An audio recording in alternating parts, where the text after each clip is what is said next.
Stop Sports TV. And my name is Sasabi, and I have Andy and Eversam. Yes, we talk about exceptional situations. Yes, the pandemic shifting the Euros from last year to this year. So we have Euro 2020 being played in 2021. Yeah, yeah. I tell you, and we didn't expect it.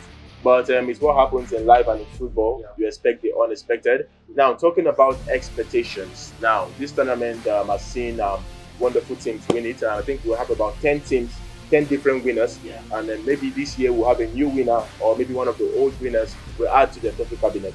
Okay? So let's talk about our expectations now for this year's Euros. Or should I say last year's Euros being played this year? Whatever. Let's talk about the Euros expectations. And let's start with Mahandi. Now, what are your expectations? Well, I'm expecting to see a new crop of players, young talents that will showcase their skills, have the opportunity to perform at the highest level. Yeah. Mentioning a few like Phil Foden, you understand, Jude Bellingham. Yeah. These are just a few, but I would really love to see them play at the highest level. Okay. And to see them perform and expect wonderful goals. So you're expecting them young players to shine, okay? Yes. Now what about you, Eversam? My expectation, the same thing every football fan will expect from a tournament like Euro. Quality goals, wonderful defending, tackles, clean sheets, wonderful saves from goalkeepers, new talents emerging, some older players probably bowing out in glory, and records broken, new records being set and all that. So every good thing that you expect from football is what I'm expecting. Okay, yeah, I'm also expecting more drama. Perhaps we'll see a pitch invader. Okay. Like I was watching on social media and I saw a skydiver, dive into a football pitch. I think it happened in Slovakia or so somewhere. So maybe we'll see one rocket dropping this time. I don't know. But anyway, we don't expect to see what we just saw. Yes. We don't expect to see a sad thing like what happened yesterday, right? Yeah, it happened yesterday to Christian Eriksen, the Danish player. He collapsed due to a heart attack, but thank God he's stable right now, he's alive. And all thanks to the match officials, the players, and also the medical team for reacting swiftly. If that had happened in some other countries, it would have been story for the gods. But don't mention the country, I didn't say anything, but the country did know. You understand? Okay, now let's talk about players. We have fantastic players in this competition. Over the years, we've seen the likes of Zidane, even the likes of Zlatan, playing well. But this year now, Eversam, let me start with you. Which player should we watch out for? I would say watch out for Romelu Lukaku. Okay. The man has had a fantastic season also in Italy, and this is the Euro. He has started already, scoring 2 goals yesterday. You expect him to do so well. You expect him to battle even for the Golden Boot, and even you never can say best player of the tournament. This is a team that played without Kevin De Bruyne, without Eden Hazard. But Lukaku was still able to find his name in the score sheet, scoring 2 goals. So you expect him to continue with that. But it's an attacking team that he is playing for, Belgium. So expect them to create chances for him and expect him to score as many goals as possible. Okay, I intended to ask you to name 3 players, but I don't want this man copying from you. I want something different, so I'll ask him now. Who are you expecting us to look out for? Oh, this is going to sound weird, but the first person I'm expecting to say a lot from is the same Romelu Lukaku. I mean, what's up now? Since when did you guys start this partnership? I don't understand. No, Lukaku has been brilliant this season, and he has been a player that's really reinvented his game, the way he plays, his style of play, his health, his first touch. We all know Lukaku has always had issues with his first touch, but he has worked a lot on himself so well that he even won Serie A Player of the Season this year. So then starting off the tournament, scoring 2 goals in a match where there were not even many chances created, and he took what he had and made good use of it. Clinical striker, yeah? The clinical striker at his best. So you're going for Lukaku and going for Lukaku. Alright, what about you? This time around, I'll go for a Barcelona player, and I am hoping that Andy doesn't go for a Barcelona player. I can never go for a Barcelona. So I'll be going for Antoine Griezmann. Wow, Antoine Griezmann. The Les Blues number 7. The Antoine Griezmann that plays for Barcelona is a different Antoine Griezmann when it comes to the French national team. At the French national team, he feels at home. He plays very well. He is their playmaker. They say he takes most of their free kicks, takes their penalties. and he scores wonderful goals. So I expect so much from Anthony Griezmann. Topic for another day. You explain to me how he doesn't feel at home in Camp Nou. Okay, how about you? Well, like I said, I'm not going to go for a Barcelona player. So I'm going to Would you ever go for a Barcelona player? My Real Madrid player, a player that has just been included in the French national team for the first time in almost 6 years. We know. Your We're guess talking is about as good as no mine. other person but Karim Benzema. Karim Benzema has actually been the best player to me in La Liga this past season. Okay. Because he scored almost 40% of all Real Madrid goals, and they were mostly important goals. Okay. And for him being included back in the national team, it shows a lot. It tells you a lot, rather, about how important he's going to be to the French national team. Because DJ Deschamps, the coach, has seen that they are lacking a little bit of firepower, and Benzema just fits that role. And I think he has a lot to prove to the world why he has to be there. He deserves to be there. Okay, now who do you have next? I have Cristiano Ronaldo next day, Portuguese captain. We all know it's a huge name in the world of football, and this is a man that is chasing records. And you all know how Cristiano Ronaldo is. He will never rest until he gets there and even set his own record. He's just about 2 or 3 goals away from becoming the Euro highest goal scorer of all time. Wow. So I expect him to do so. I expect him to work really hard for his team. He will also want to defend that badge. They won the Euros a few days ago, and a lot of people say it was a fluke. So this time around, I expect Cristiano Ronaldo to want to push even further. And it's probably his last Euros. It could be. How about you?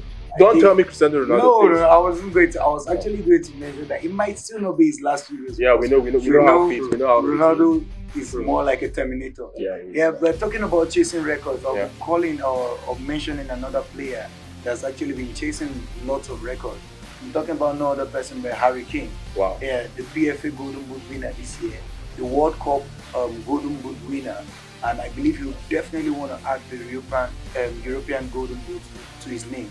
This is a player that he has so much at stake right now, because he's on the verge of leaving Tottenham. Yeah, he has said he wants to leave. He wants to win trophies, and I think winning a trophy with England would be a huge step in towards the right direction. So I think Harry Kane would definitely be someone that everyone has to watch out for. Okay, I think we've mentioned 3, right? Yeah. Okay, now let's move forward.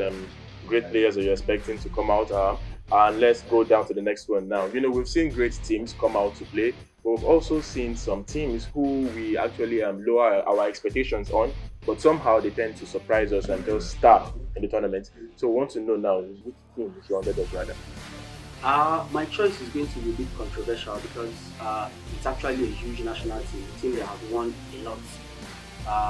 Talking about the Italian national team. Oh, wow. Please don't tell me yes, I copied him when I mentioned this. A lot of people are not giving them a chance, probably because they don't have a Ronaldo, a Kevin De Bruyne, or an Mbappe. I mean, they don't have a player with that kind of no star player. Exactly, no star player per se. But this is a team with lots of quality. They have 2 good players in each position.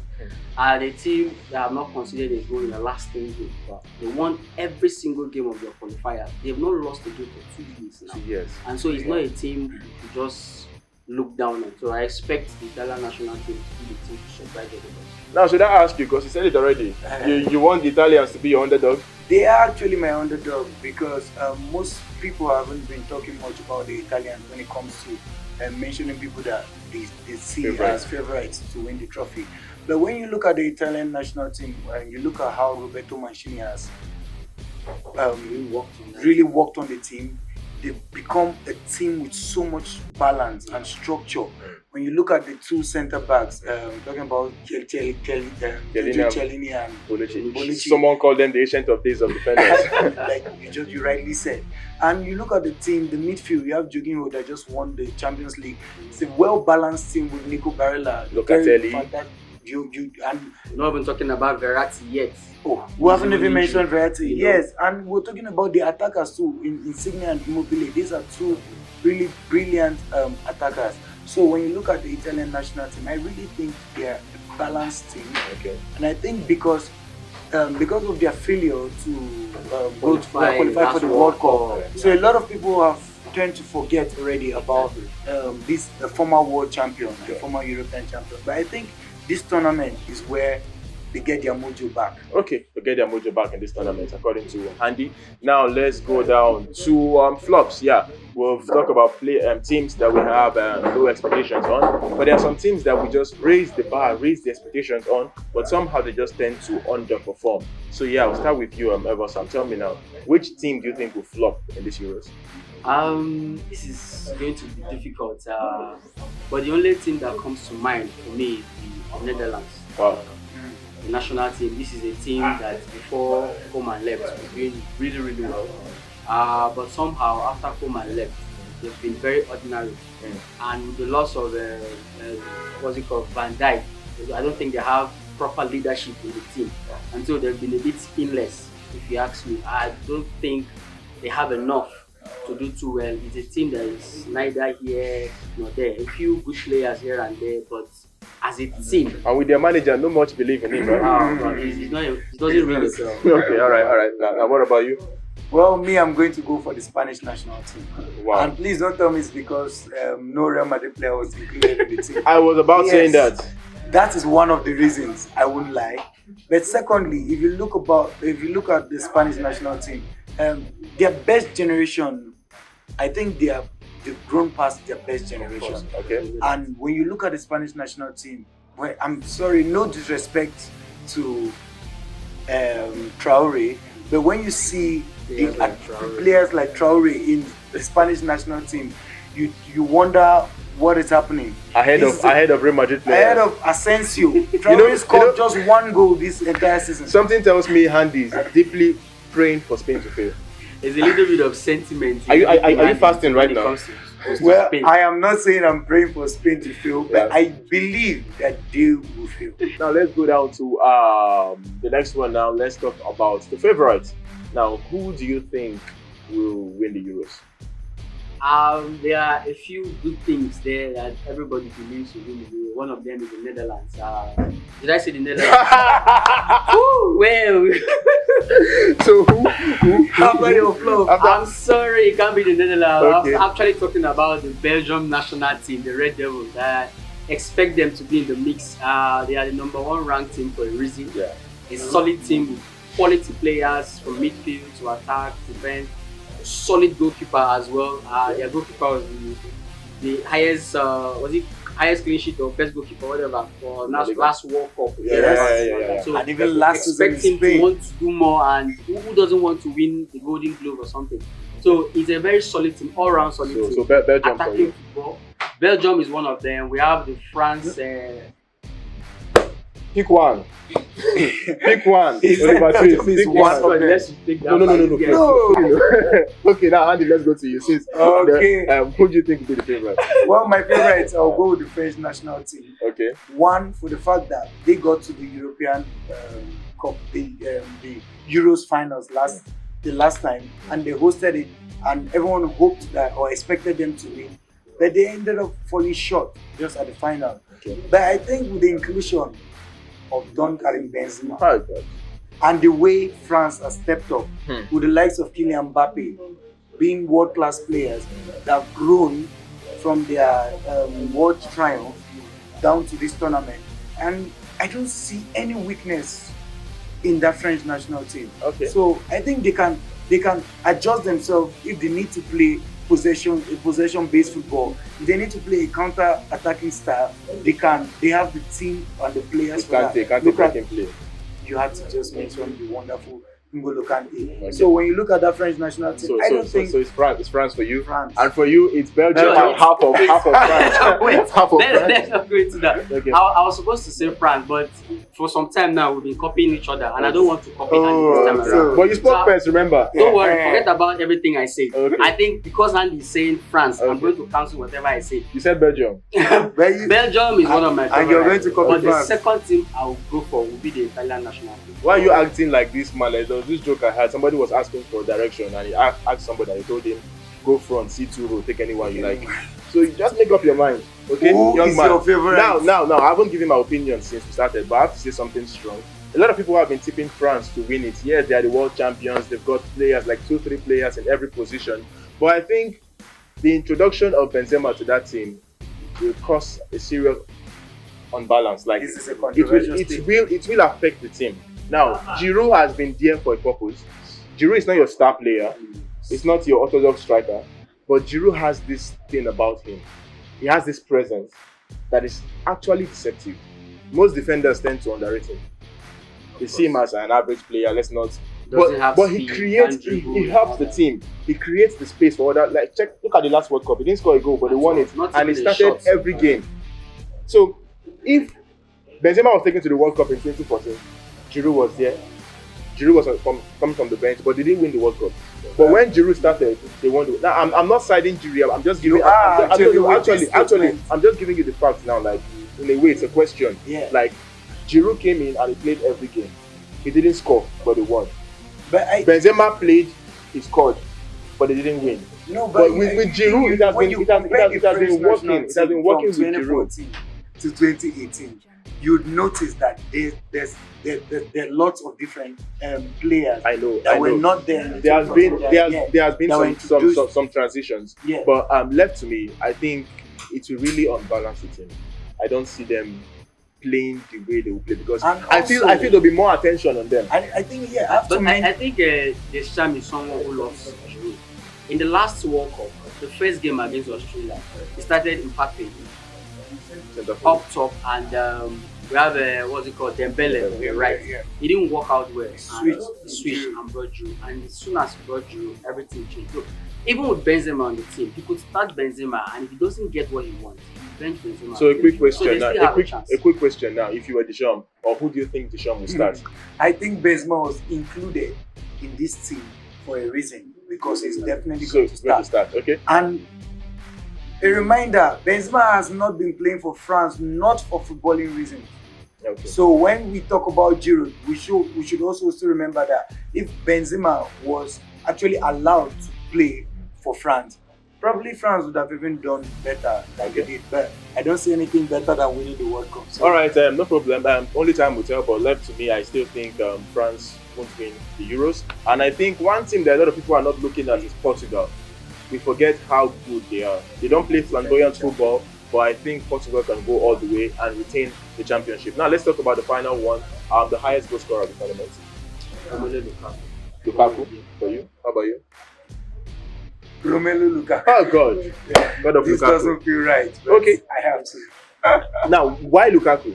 Well, talking about all-round play, goal scoring attributes, discipline, decision making, clinical strikers, I just have to go with Romelu Lukaku. This was he's still the best player in the Serie A just this season, and only Ronaldo outscored him in the whole league. And he has been improving, but what's the secret now? I don't really understand. I think it will be the advice he got from Jay-Z.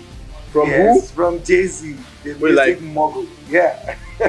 Yes, he said Jay-Z spoke to him about winning mentality, about how he has to change a lot of things about when it comes to winning. And he said he put most of those, the advice he got from Jay-Z to work. And yeah, The musician Jay-Z. Like, I still don't know the logic behind that. I still don't know. Andy, maybe I'll try and meet him. Who do we have? MI? To give me some. Yeah, there's MI there, there's Vector the Viper. So Andy sings sometimes. So. Hmm. Andy Rastafarian. Alright, before I start playing like Yaya Sanogo, no disrespect.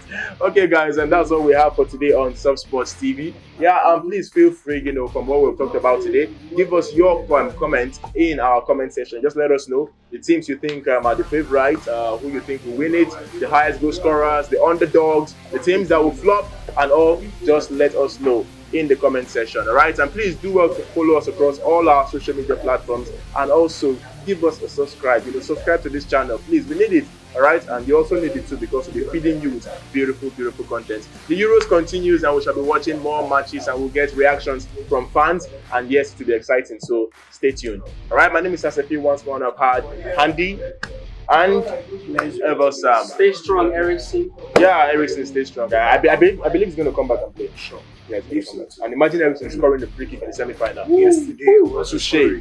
Okay, guys. Bye-bye.